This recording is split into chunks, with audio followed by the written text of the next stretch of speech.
Hello, good morning. Welcome sa atong channel. Bahak-hak Vlogger. Upang ating pag-uusapan po ang sa ating unang video na nagbase po tayo, sasalita tayo na ano po ba ang pinagkaiba sa gugma or love din sa uwag kung sa Bisaya pa. Then kung sa Tagalog naman yung paglalandi man ata yan.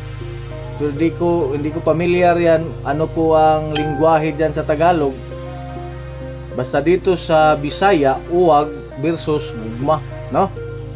Uwag versus gugma. So atong panaghisgot-hisgutan karon o ating bigyang linaw, no, para sa lahat nating mga viewers dyan sa ating whiteys. Dito na si Bahak-hak upang inyong makikita at marinig ang aking bahak-hak kagaya nito. Thank you very much sa inyong lahat dyan. Thank you sa inyong pag-watching sa aking video. Kayo po ay bigyan ko kayo ng mga shout out mamaya. Kaya ngayon, ang pag-uusapan natin, wala nang intro-intro at wala nang outro-outro. Diretso ito. Dahil sa bahak-hak natin, kailangan nating bigyang linaw ang lahat ng mga katanungan sa inyong isip. Sa lahat ng mga viewers dyan, shout out sa inyong lahat. Ngayon, umpisahan natin, usugda nato sa gugma or asa may itong unahon, gugma o uwag. So siguro ang atong unahon sa paghisgot aron medyo thrilling ang ato ang istorya, aritas uwag. Aritas uwag, no? Unsa man ang epekto sa uwag, no? Kaya nihisgot ko sa niyaging video nga ang uwag ug ang gugma managsama sila, no? Managsama ra silang epekto. Pero adunay pero sa tumoy. Tungod kay ang uwag, sama ra na siya sa bula o bubbles, no? Wala ra. Ingon na nahitabo. Ingon na niya ako explanation. Kung mubati kag gugma, pagbantay, kinahanglang mamalandong ka, mamati ka sa imong gibati.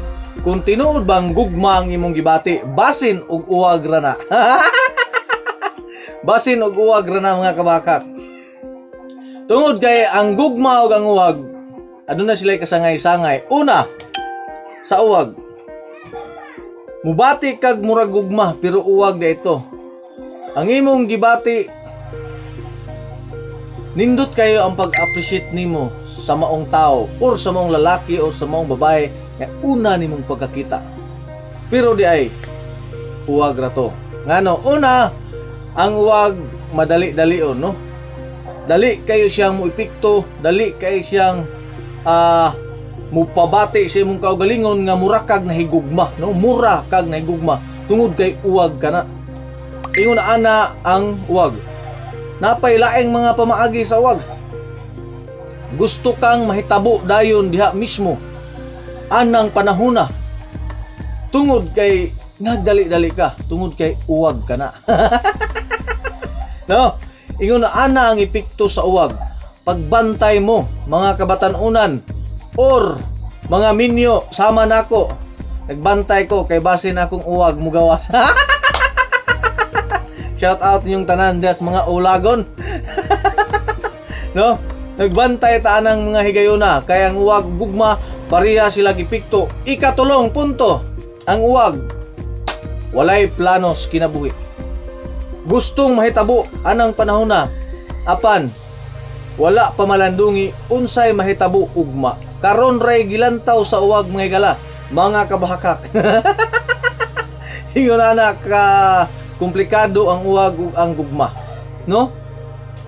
Dili yun ang hay kumpiyansaan ang murag gugma. Kay uwag kana siya, mga higala. Unsa man ang lintunganay sa kinabuhi sa uwag. Huwag ka nindot sa itong topic mga higala. Mga kabakak, nindot ka itong topic. Uwag ha.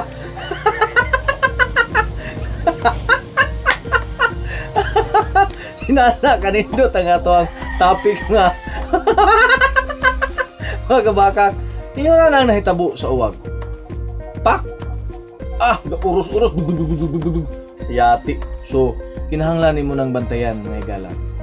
Mga kabakak, kaya ang uwag, dili mulungtad. Ha? Diha ra siya taman, ug maunay inyong giingon.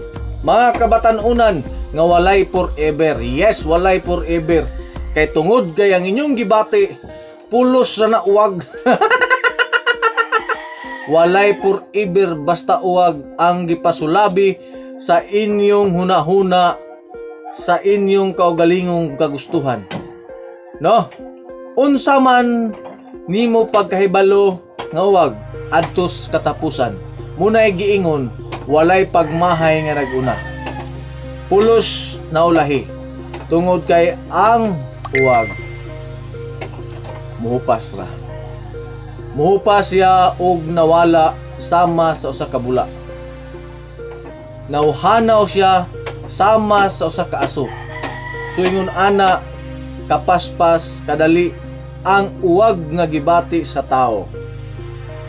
So kay natapos naman ta sa uwag, mubalhin ta sa gugma. Unsa man ang gugma? Nganong hisgot man ko nga ang gugma sama-sama ra sila og pagbati sa uwag. Ingon ani mga higala, mga kabakak, ang gugma. Unang punto sa gugma, mapailubon ang gugma, mapaabuton ang gugma, mapasayloon ang gugma, makasabot ang gugma, makapaabot ang gugma, ug labaw sa tanan. Walay kausaban ang gugma sulod sa imong kinabuhi. Dili mo komplikit ang gugma tungod kay usara ang direksyon sa gugma. Kay ang gugma mao si Kristo, mga kabahakhak. Ingon ana kanindot, ingon ana kasayon pamation ang gugma o love, no? Ug sa in English pa love. Mga batanon, mga hamtong, mga idaran, batanon pa ko, no? Wala pa ko nabilong sa idaran. Napa ko sa kahimtang sa medyo batanon, no? So ingon ani, nganong ni sinati ko gugma, mangutana mo nako. Comment down below kung mangutana mo nako nganong ni istorya ko bahin og gugma ug ni istorya ko bahin og uwag. Tungod kay aduna ko'y mga kasinatian na highlight. Mga kabahakhak, ingon aning nahitabo. Hamubo o patutong gamay sa akong video karon nga naghisgot ko gugma og uwag og explanation sa niagi nagong video. Ingon ani nganong istorya ko ninyo ug nganong aduna ko'y kasinatian. 3 anyos wala na ko'y papa. Akong inahan masakiton. Namatay akong mama, 20 anyos ko. Maupay pagsugod na ko panguyab. Tingnan na ana, kanindot ang gugma sa kinabuhi sa tao kung imong pahinggon, una nimo gamiton. So kinsa tong mga interesado, daghan pa kog istorya apan overtime naman ta. Comment down below kung nakagusto mo sa akong video, sa akong saysay. Make sure nga naka-like na mo, naka-subscribe sa akong channel kung mga bago lang mo. Kung mga dati mo na akong mga subscriber, comment down below. Tubagon ako tanan yung mga pangutana. Aron malipay mo sa tanan yung mga pangutana. Tubagon ta mo og tagsa-tagsa sa sunod na akong video. Thank you very much. Thank you for watching. Sa lahat ng mga kaibigan, mga kahigalaan, kini si Mark Inglisa nagpaila kaninyo alang sa inyong ginagmayng kasayuran o mga tips kabahin sa gugma ug uwag.